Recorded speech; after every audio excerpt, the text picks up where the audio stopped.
This is the world first built on frame ultra lightweight mouse, and it's called the Lofree Hypace. Let me explain first what that built on frame element actually means.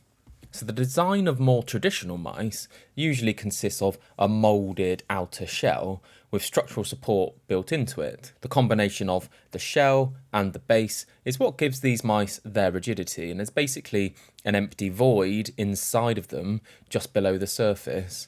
And it's really easy to demonstrate this with my G-Wolves mice. So let's take a really quick look. So you can see here there's lots of holes inside this G-Wolves mouse, so we can see straight through it and we can see exactly what it is I'm referring to. You've got the base, you've got the shell, and something G-Wolves do to reinforce their side walls of their mice is they use a PCB, basically firm up the sides. And this is what more traditional mice look like. There's a big air pocket inside, and that's typically how mice are made. The Lofree Hypace, by comparison, has a kind of panel structure to the outside of the mouse, and the panels are screwed in to a very rigid inner magnesium core. You might think that that sounds weird, and I agree it is kind of weird, but it works actually really well, and we'll talk more about this later. And if you look closely in between the panels, you can see the structure on the inner core that we have spoken about. The claim of this mouse being ultra lightweight is kind of true, but just know it's not the lightest option on the market. You know, it's an impressive weight for the size of the mouse. It's not particularly noticeable in your hand in use, which is a good thing, but it's also not so light that it has a big impact on your aim in a negative way. So that's the two key marketing unique selling points of this mouse covered, and I want to go through the product as a whole now, and instead of this being a super technical review, I plan to focus on what I like and dislike about the Hypace based on my experience with it. So if you're enjoying this content, please consider liking the video and subscribing to the channel. First up, I really like the overall design of this mouse. I think it looks really cool and quirky.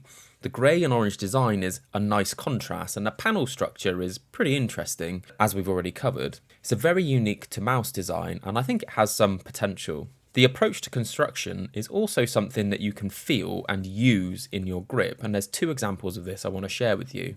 Typically, when you squeeze a mouse and it flexes, it's not a desirable thing to feel in a product. But on the Hypace, because of the way it's been made, you get a very subtle amount of flex on the sides when you squeeze it, and there's no creakiness or, squeaking that comes from it.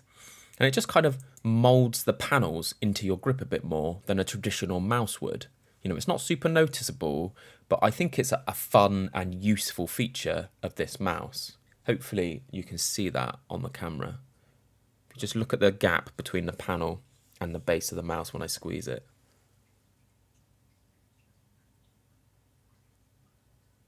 The next way I can use the construction to my advantage is by using the gaps in the panels to rest my ring finger in.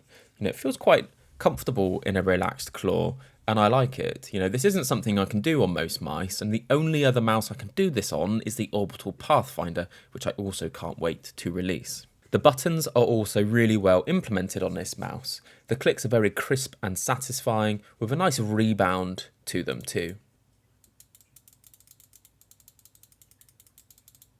The side buttons out of the box were a bit stiff, but immediately loosened up and have since been a joy to use. There's very limited pre and post travel on my unit.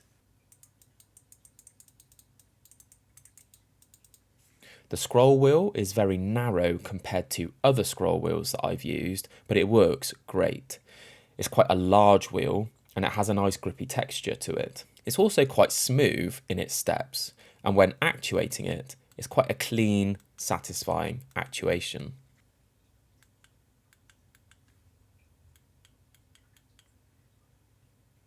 The specs are also all top tier, but I'm not going to go into that in detail in this review.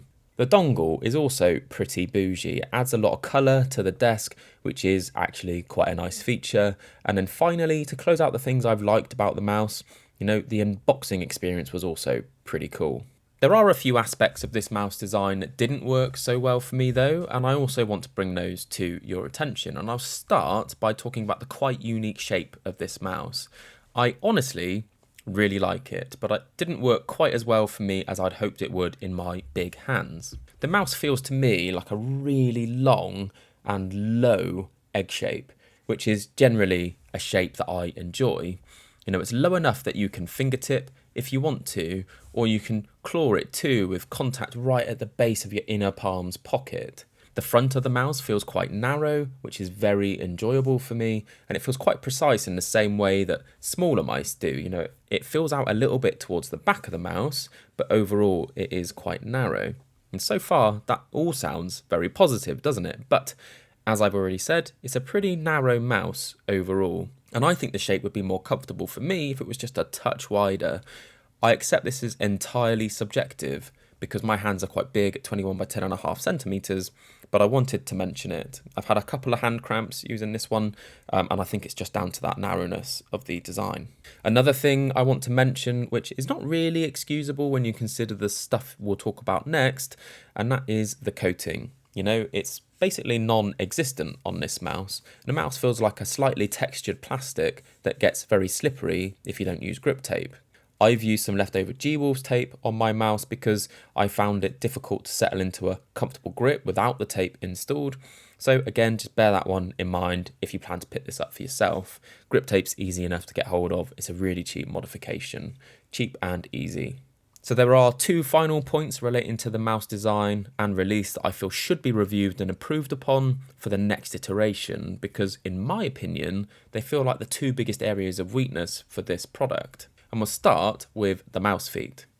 The design of the feet for this mouse is so extreme that I can't see anyone producing a third-party solution for it. I'm not even sure many dot skates would fit in the rearmost channel towards the back.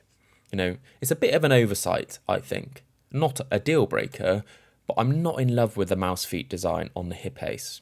I have to say the stock feet work well enough, and I'm sure they'll sell replacements in the future for when you wear them out, but this feels like a customization issue that will mostly impact the enthusiast community. And the final thing to discuss here is the price. And typically, if a mouse is under £100, I'll pick it up without too much thought and try it, and if I don't like it, I'll sell it on for not much of a loss. This mouse will retail at full price at $200, which is equivalent to £155, which is too expensive in my opinion. With that being said, the mouse does launch on Kickstarter at $109, which is equivalent to £84, which feels like a fair price for what you're getting here. The Kickstarter is actually live now, and I'll link that below. That link is not an affiliate link, I just want to make it easy for you to find it, if you're interested. So if you want to pick one up, I do so while the lower price is still available. I've provided this price is too high feedback to the Lofree team directly, and they've advised that they will review the pricing model, but I don't anticipate it changing immediately for this release. I expect we'll see some sales in the future though. In conclusion, if you get in early on the Kickstarter and pick this one up at the reduced price, or if money really is no object to you, you'd be picking up a mouse that has great aesthetic appeal, top specs, extremely well dialed in buttons, and a very usable, fun shape. This mouse does feel really good to use. So you'll need to decide for yourselves if this is worth it for you. And I want to say a big thank you to the Lofree team for sending me this product to review. That's it for now. Thank you, and I will catch you in the next one.